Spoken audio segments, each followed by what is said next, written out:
KTO Radio présente À haute voix, la lecture intégrale des œuvres spirituelles majeures. Aujourd'hui, Quo Vadis de Henryk Sienkiewicz.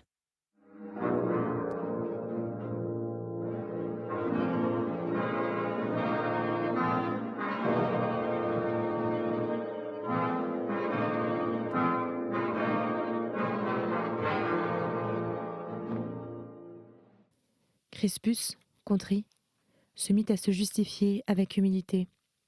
« J'ai péché contre la miséricorde, reconnut-il. Mais j'ai cru qu'elle reniait le Christ en permettant à un amour terrestre d'entrer dans son cœur. Je l'ai renié 3 fois.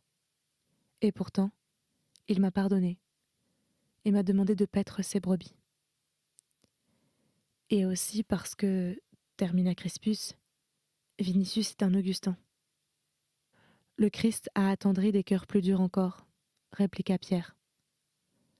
À ces mots, Paul de Tarse, qui s'était tu jusqu'alors, posa ses doigts sur sa poitrine et, indiquant qu'il s'agissait bien de lui, il dit « Je suis celui qui a persécuté et envoyé à la mort les serviteurs du Christ. Je suis celui qui, lors de la lapidation d'Étienne, veillait aux vêtements de ceux qui le lapidaient. Je suis celui qui a voulu extirper la vérité de toute la terre habitée par des hommes. Et pourtant, c'est moi que le Seigneur a désigné pour proclamer cette vérité sur la terre tout entière. Et je l'ai proclamée en Judée, en Grèce, sur les îles et dans cette ville impie, lorsque pour la première fois, j'y ai habité comme prisonnier. Et maintenant que Pierre, mon supérieur, m'a appelé, j'entrerai dans cette maison pour que cette tête altière se prosterne aux pieds du Christ, et pour semer le bon grain dans cette glèbe pierreuse que le Seigneur fertilisera, afin qu'elle donne une abondante récolte. » Il se leva. Et ce petit homme voûté parut en cet instant à Crispus être ce qu'il était en réalité. Un géant qui allait ébranler le monde sur ses fondements et subjuguer les peuples et les pays.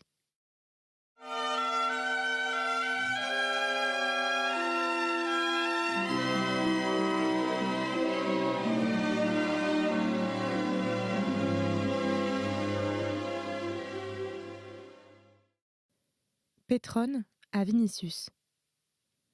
De grâce, carissimé, quand tu écris une lettre, n'imite ni les Lacédémoniens ni Jules César.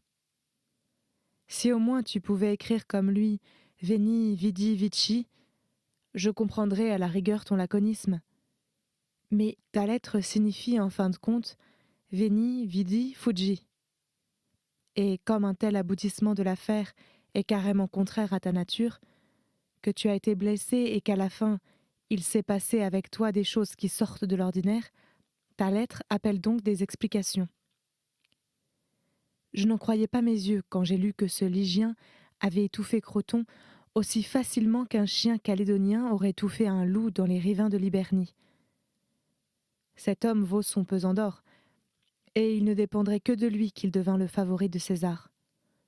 Lorsque je serai de retour en ville, il faudra que je fasse plus ample connaissance avec lui, et je commanderai sa statue coulée dans le bronze.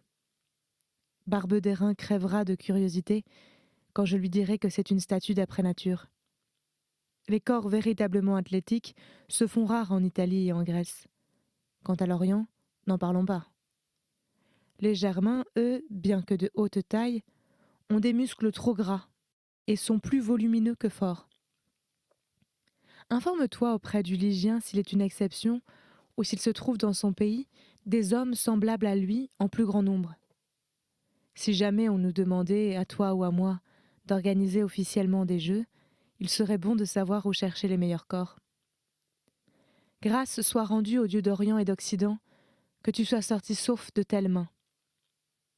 Tu as eu la vie sauve, sans doute parce que tu es un patricien et un fils de consul, mais tout ce qui t'est arrivé me surprend au plus haut point. Et ce cimetière où tu t'es trouvé parmi des chrétiens, et eux-mêmes, et leur comportement avec toi, et puis la fuite de Lygie, et enfin cette tristesse et cette inquiétude qui émanent de ta courte lettre. Explique-moi tout cela car je ne comprends pas beaucoup de choses.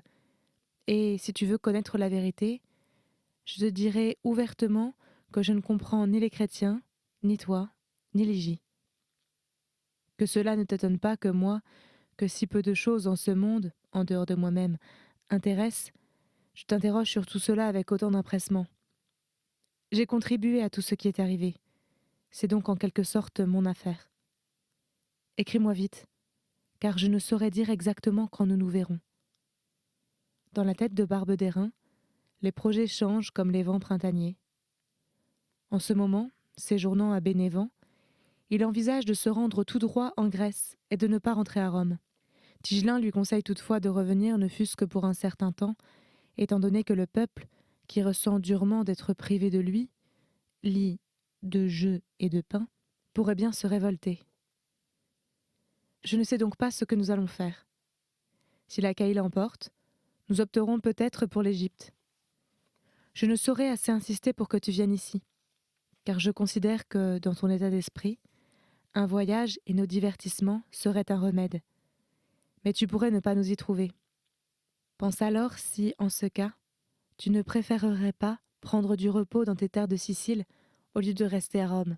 Parle-moi longuement de tout ce qui te touche, et adieu.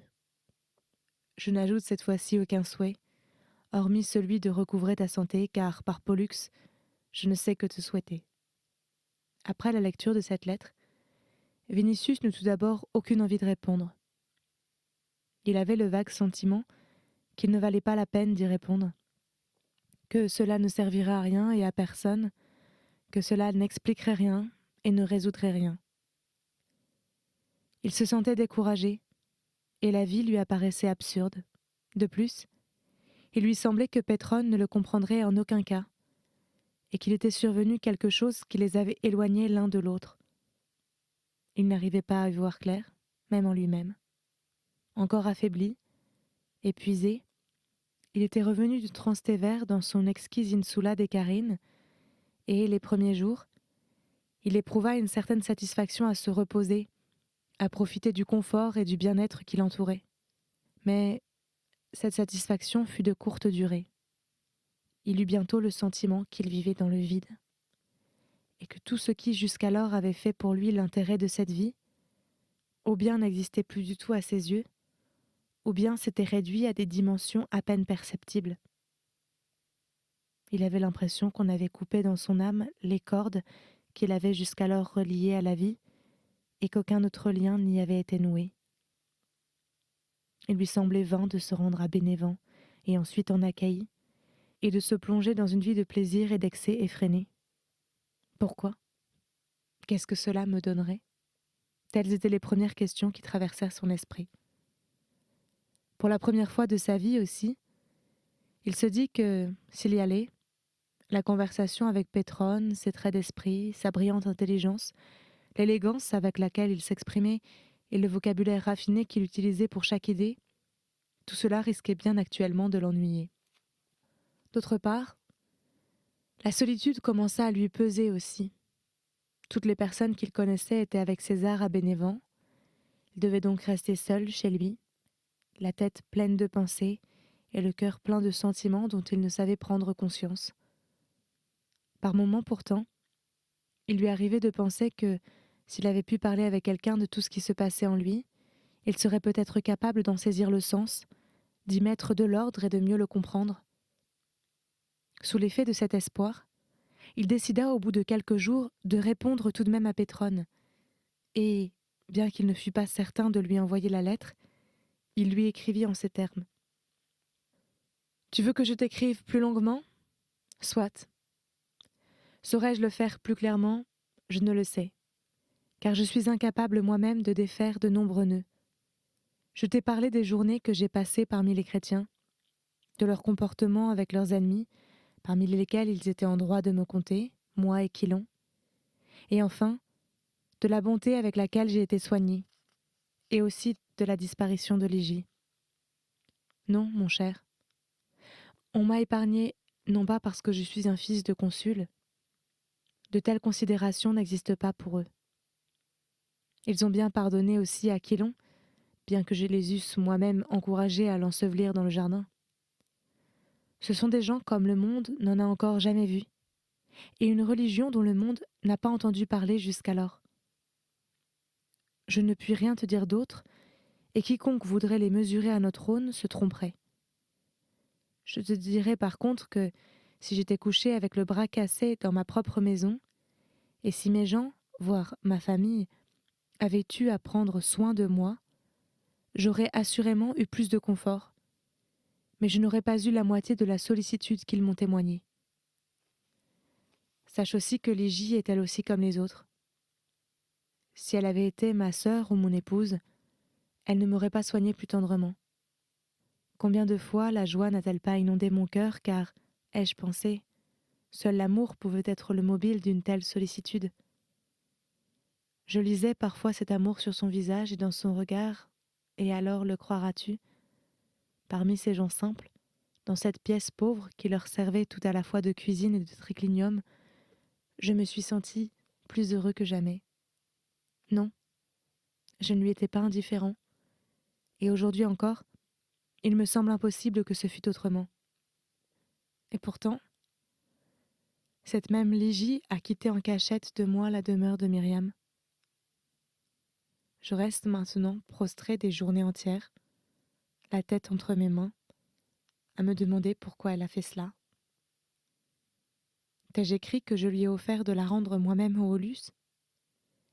Elle m'a, à vrai dire, répondu que ce n'était plus possible, parce que les Aulus sont partis en Sicile, et aussi parce que la nouvelle, colportée par les esclaves de maison en maison, parviendrait au Palatin.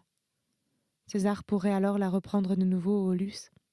C'est vrai, mais elle savait que je ne l'aurais plus importunée, que je renonçais à recourir à la violence et que, ne pouvant cesser de l'aimer ni de vivre sans elle, je l'aurais fait entrer chez moi par la porte couronnée et l'aurais fait asseoir près du foyer, sur la toison consacrée. Et pourtant, elle s'est enfuie. Pourquoi ? Plus rien ne la menaçait. Si elle ne m'aimait pas, elle pouvait bien m'éconduire. La veille, j'avais fait la connaissance d'un homme étrange, un certain Paul de Tarse, qui m'a parlé du Christ et de son enseignement. Et il l'a fait avec une telle puissance qu'il m'a semblé que chacune de ses paroles annihilait malgré lui toutes les bases de notre monde. Le même homme est revenu me voir après la fuite de Ligie, et il m'a dit « Lorsque Dieu t'aura ouvert les yeux à la lumière, et te les dessillera comme il a dessillé les miens, alors tu comprendras qu'elle a bien agi, et peut-être qu'alors tu la retrouveras. » Et c'est ainsi que je me creuse la tête pour comprendre ces paroles, comme si je les avais entendues de la bouche de la pitié de Delphes. Par moments, il me semble que je comprends déjà quelque chose. Eux, tout en aimant les hommes, sont ennemis de notre vie, de nos dieux et de nos crimes. Par conséquent, elle m'a fui comme devant quelqu'un qui faisait partie de ce monde, et avec lequel elle aurait dû partager une vie qui passe pour coupable aux yeux des chrétiens. Tu me diras que, puisqu'elle avait pu me repousser, elle n'avait pas besoin de s'éloigner. Et si elle m'aimait, elle aussi? En ce cas, elle avait voulu fuir l'amour. À cette seule pensée, l'envie me vient d'envoyer des esclaves dans toutes les ruelles de Rome et de leur ordonner de crier devant les maisons « Reviens, Ligie !» Mais je cesse de comprendre pourquoi elle a fait cela. Je ne lui aurais pourtant pas défendu de croire en son Christ, et je lui aurais moi-même dressé un autel dans l'atrium. En quoi un nouveau Dieu de plus pouvait-il bien me déranger ? Et pourquoi ne devrais-je pas croire en lui, moi qui ne crois pas beaucoup aux anciens dieux ? Je sais pertinemment que les chrétiens ne mentent jamais, et ils disent qu'il est ressuscité. Or un homme ne peut le faire. Ce Paul de Tarse, citoyen romain mais qui, comme juif, connaît les anciens livres hébraïques, m'a dit que les prophètes avaient annoncé la venue du Christ il y a des milliers d'années. Ce sont là des choses extraordinaires, mais ne sommes-nous pas entourés d'elles de toutes parts ? On n'a pas encore cessé, n'est-ce pas, de parler d'Apollonios de Tyane. Ce qu'affirme Paul, qu'il n'y a pas toute une bande de dieux mais un seul, me semble raisonnable. Il paraît que Sénèque est du même avis, et avec lui tant d'autres. Le Christ a existé. Il s'est laissé crucifier pour sauver le monde et il est ressuscité. Tout cela est tout à fait certain. Je ne vois donc pas de raison de m'entêter à rester d'un avis contraire, ou à ne pas vouloir lui élever un autel, alors que j'aurais été prêt à en édifier un à Sérapis, par exemple. Il ne me serait même pas difficile de renier les autres dieux, car tous ceux qui ont un tant soit peu de bon sens ne croient même pas en eux. Mais il ne suffit pas d'honorer le Christ. Encore faut-il vivre conformément à son enseignement. Et c'est là que le bas blesse.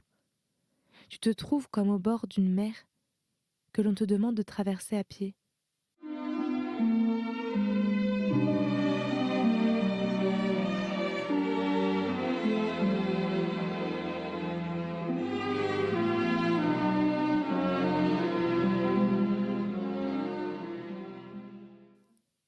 Si je leur promettais, ils sentiraient eux-mêmes que ce n'est que du vent dans ma bouche. Paul me l'a dit ouvertement. Tu sais combien j'aime Ligie. Tu sais qu'il n'y a rien que je ne fasse pour elle. Mais l'exigerait-elle de moi ? Je serais incapable de soulever le Soracte ou le Vésuve, ou encore de contenir dans ma main le lac de Trasimène, ni de changer la couleur de mes yeux noirs en bleu comme ceux des Lygiens. Si elle exigeait, je le voudrais, mais j'en serais incapable. Je ne suis pas philosophe, mais je ne suis pas non plus aussi sot que cela a pu te paraître parfois. Eh bien voilà. Je ne sais comment les chrétiens se tirent d'affaire pour vivre. Je sais en revanche que, là où commence leur doctrine, là finit la puissance romaine. Là finit Rome, finit la vie, la différence entre le vaincu et le vainqueur, le puissant et le pauvre, le seigneur et l'esclave.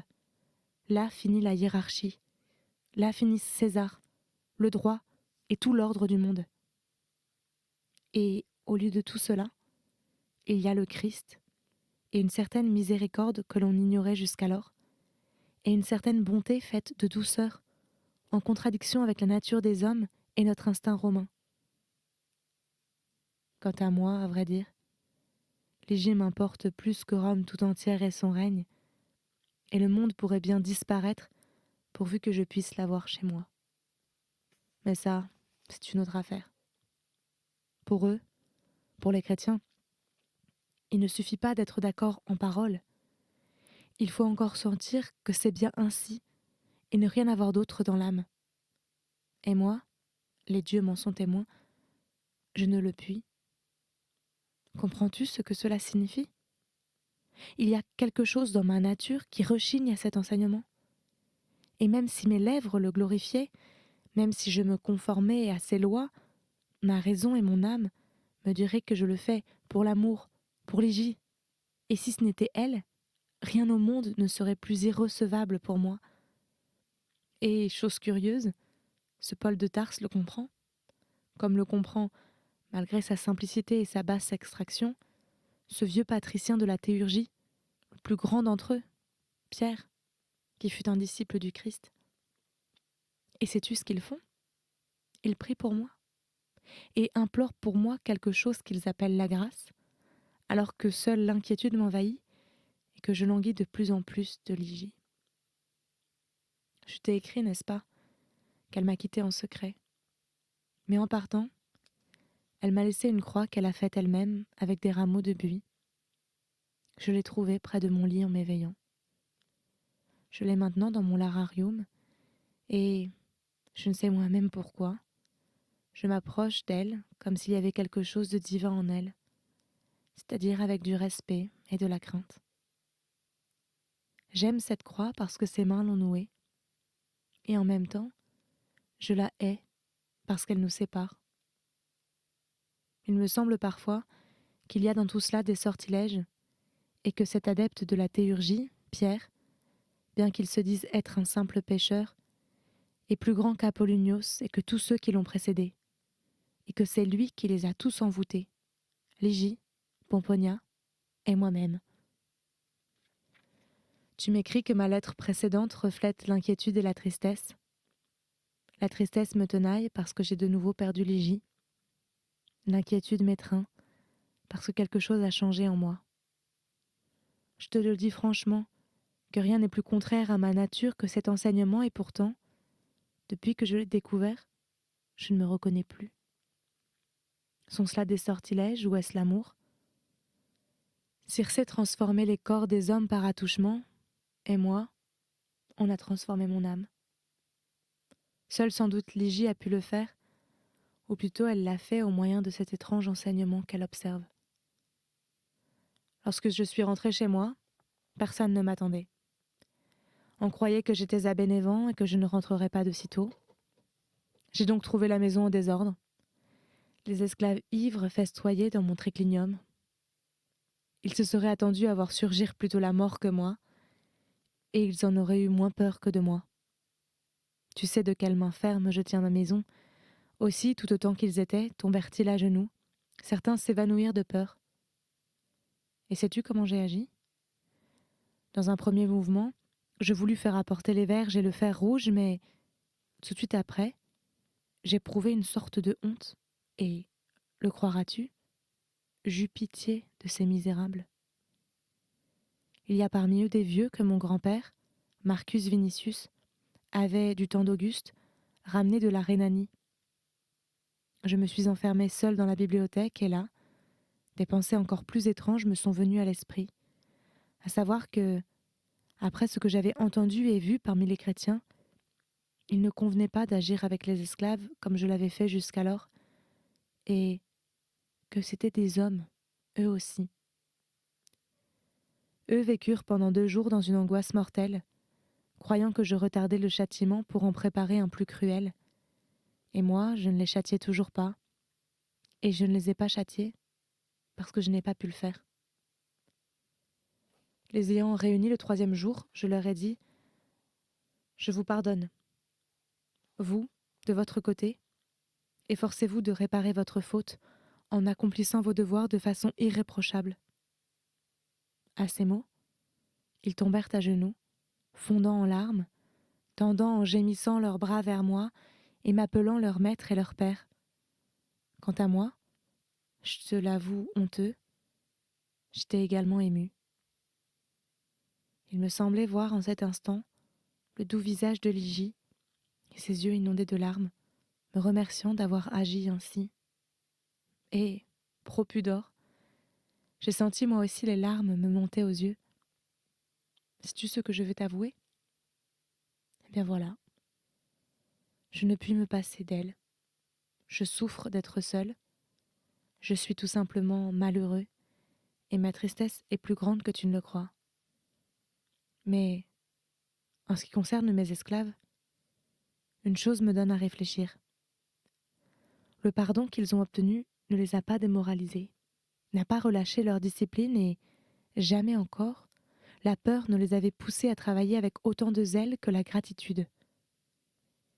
Ils ne se contentent pas de me servir.